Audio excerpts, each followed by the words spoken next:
नमस्कार, मैं जितेंद्र चतुर्वेदी। संजय सिंह ने तो इस बात की कल्पना भी नहीं की होगी कि जो स्वांग वो रच रहे हैं ईडी के शिकंजे से बचने के लिए, दरअसल वही उनके गले की फांस बन जाएगा और ईडी के घेरे से निकलना इतना दुरूह हो जाएगा। तब यह स्वाभाविक सवाल उठता है कि आखिर में हुआ क्या है। फिर एक सवाल इस बात से भी जुड़ा हुआ है कि राउज एवेन्यू कोर्ट ने संजय सिंह को फटकार क्यों लगाई है, और फिर यह भी कि ईडी ने ऐसा कौन सा रहस्य खोला है जिसके बाद अब इस बात की चर्चा होने लगी है कि ऑफिशियल सीक्रेट एक्ट के तहत भी क्या संजय सिंह के ऊपर कार्रवाई हो सकती है। लेकिन हम लोग शुरुआत करेंगे उस फटकार से जो राउज एवेन्यू कोर्ट में संजय सिंह को पड़ी है। क्यों पड़ी है? देखिए, आपने गौर किया होगा, नहीं किया होगा तो मैं बता ही रहा हूं कि जब पहली बार राउज एवेन्यू कोर्ट में इनकी पेशी होती है तब भी ये मीडिया से बात करते हैं, दूसरी बार पेशी होती है तब भी मीडिया से बात करते हैं। अब ये जो इनका बात करना है, बयान देना है, वो कोर्ट को नागवार गुजरा और कोर्ट इस बात से नाराज हो गया। अच्छा, नाराजगी की वजह जो है वो सुरक्षा है, क्योंकि अब आप मीडिया से कूद कूद कर बात करेंगे तो आपकी जो सिक्योरिटी वो कंप्रोमाइज होती है। और इस तरह की घटनाएं हो चुकी हैं अतीत में। सबसे बड़ी चीज यह है कि आप देखिए कि इसी तरह से मनीष सिसोदिया भी जो है, जब उनको कोर्ट लाया जाता था तो कूद कूद कर बयान देते थे। अब ये बयानबाजी जो है ये दरअसल सुरक्षा से कंप्रोमाइज करना हो गया। तो इसी वजह से संजय सिंह को कड़ी फटकार लगाई राउज एवेन्यू कोर्ट ने, और कोर्ट ने सीधे सीधे कहा कि ये जो आप मीडिया को आकर बयान देते हैं ना, सब बंद करिए। और मीडिया को भी हिदायत दी गई कि आप इनसे सवाल न पूछिए। और ये आप देखिए, ये बहुत जरूरी है अगर सुरक्षा के लिहाज से देखा जाए तो। लेकिन आम आदमी पार्टी के साथ क्या है, वो यहां भी संभावना तलाश लेती है। उसको लगता है कि अगर कुछ कुछ बोलते रहेंगे तो खबर में बने रहेंगे।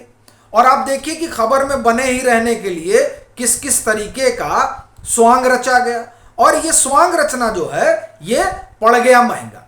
और इसीलिए ये जो मीडिया से बातचीत वाला सिलसिला है इसे बंद करने की हिदायत दी गई। और ये जो हिदायत दी गई, आप देखिए ये सुनवाई शुरू होती है उसी समय हिदायत दे दी जाती है कि ये सब आप करना बंद करिए। इसी दरमियान ईडी ने एक बात रखी। ईडी ने कहा कि जब संजय सिंह के यहां छापेमारी हुई, मैं आऊंगा स्वांग पे बाद में, कि जब ईडी की छापेमारी हुई संजय सिंह के यहां और इनके यहां तलाशी वगैरह ली गई तो कुछ दस्तावेज मिले, और वो दस्तावेज जो हैं वो ईडी के हैं। अब बड़ा सवाल यह है कि वो ईडी के दस्तावेज कैसे पहुंचे संजय सिंह के घर। आपको ध्यान होगा कि इसी तरीके से जब पी चिदंबरम पर कार्रवाई हो रही थी तो सीबीआई के कुछ दस्तावेज उनके घर पर मिले थे जब एजेंसियों ने छापा मारा था, और तब एजेंसियों के कान खड़े हो गए थे कि वो कौन है जो पी चिदंबरम तक कागजात पहुंचा रहा है। अब यही सवाल संजय सिंह को लेकर खड़ा हुआ है कि आखिर में वो कौन शख्स है जो ईडी के गोपनीय दस्तावेज संजय सिंह को दे रहा है। और आपको ध्यान होगा कि ईडी के ही एक अधिकारी को सीबीआई ने उठाया था इस बात के लिए कि उसने घूस लिया था वो अमनदीप ढल से, कि उसका नाम केस से चला जाए। तो क्या उसी ने कागज जो है वो संजय सिंह तक पहुंचाए हैं? वो कौन है? दरअसल ये बड़ा सवाल है। लेकिन उससे भी बड़ा सवाल है कि ये जो कागज पहुंचा है, क्या इस कागज के पहुंचने के कारण अब एक अलग तरीके का मामला भी संजय सिंह के ऊपर बनता है। और आप देखिए, इससे एक चीज और भी निकल कर आती है कि कैसे कैसे लोग हैं, और ये खुद तो बात करते हैं ईमानदारी की, बात करते हैं सुचित्ता की, लेकिन काहे की ईमानदारी? और ये ईमानदारी ही है जो अब कटघरे में खड़ी है। तो बड़ा सवाल यह है कि जो उनके यहां दस्तावेज मिले हैं संजय सिंह के यहां छापेमारी के दौरान, जो है ईडी के, लेकिन उसकी फोटो कॉपी संजय सिंह के यहां मिली, तो इससे अब ईडी के भी कान खड़े हो गए कि आखिर वो कौन शख्स है जो ईडी की सूचना पहुंचा रहा है आम आदमी पार्टी तक। लेकिन सबसे बड़ा सवाल यह है कि आखिर में वो स्वांग क्या है जो बड़ा भारी पड़ गया संजय सिंह के ऊपर। देखिए, पिछले 5 रोज से संजय सिंह से पूछताछ हो रही है और उस पूछताछ में क्या हो रहा है, उस पूछताछ में संजय सिंह को कुछ ख्याल नहीं आ रहा है, कुछ ध्यान नहीं आ रहा है। और ये जो ध्यान नहीं आ रहा है, इन्होंने सोचा था कि हमको याद आएगा नहीं तो हमको कुछ बोलना पड़ेगा नहीं, जब कुछ बोलना पड़ेगा नहीं तो पोल पट्टी किसी को खुलेगी नहीं और फिर हम जो है आराम से निकल जाएंगे।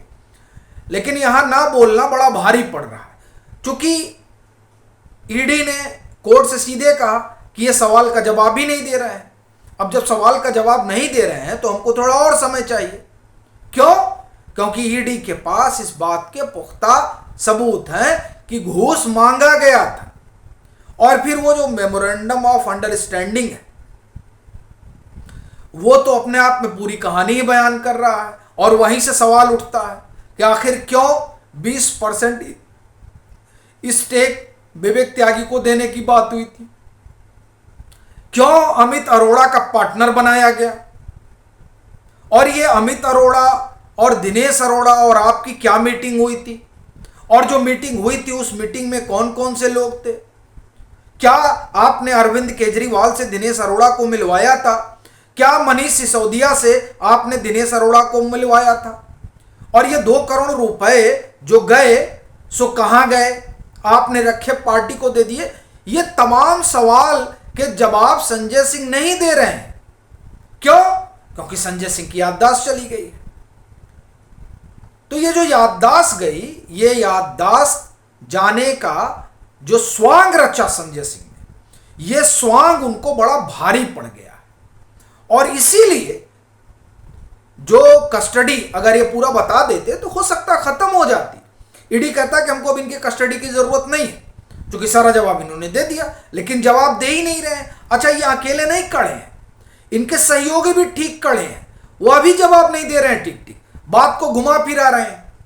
अब जब बात को घुमा फिरा रहे हैं, बात जवाब दे नहीं रहे हैं, तो जाहिर सी बात है ये जो भूलने का स्वांग है, ये स्वांग ईडी के दुष्चक्र में ऐसा फंसाएगा कि ये लोग जो ईमानदारी की दुहाई देते हैं, इनका बाहर निकलना दुरूह हो जाएगा। कम से कम देखिए, साफ तौर पे यही दिखाई दे रहा है। भले ही अरविंद केजरीवाल इस बात का ढिंढोरा पीट रहे हो कि 100 करोड़ के भ्रष्टाचार का आरोप लगा रहे हैं, लेकिन एक पाई किसी को मिली नहीं। अब पाई जब मिलने लगेगी तब पाई पाई हो जाएगा। और बड़ी चीज ये है कि आप देखिए कि ये जो पूरा घपला घोटाला है दिल्ली के शराब वाला, इसमें वैसे तो संजय सिंह की भूमिका होगी, किसने सोचा था? किसी ने नहीं सोचा था, लेकिन आ गई ना संजय सिंह की भूमिका। उसी तरीके से अरविंद केजरीवाल की भूमिका भी निकल आएगी। और यही जो बात है वो अरविंद केजरीवाल को परेशान किए हुए है कि साहब दस्तखत तो संजय सिंह ने नहीं किए थे, लेकिन फिर भी संजय सिंह दबोच लिए गए। तो इसीलिए आम आदमी पार्टी में भी बड़ी हलचल है कि अब आपके अगुआ का क्या होगा। बाकी आपकी अपनी क्या राय है ज़रूर साझा कीजिएगा। मतांतर से नहीं जुड़े हैं तो जुड़िए, वीडियो को लाइक कीजिए और खूब शेयर कीजिए।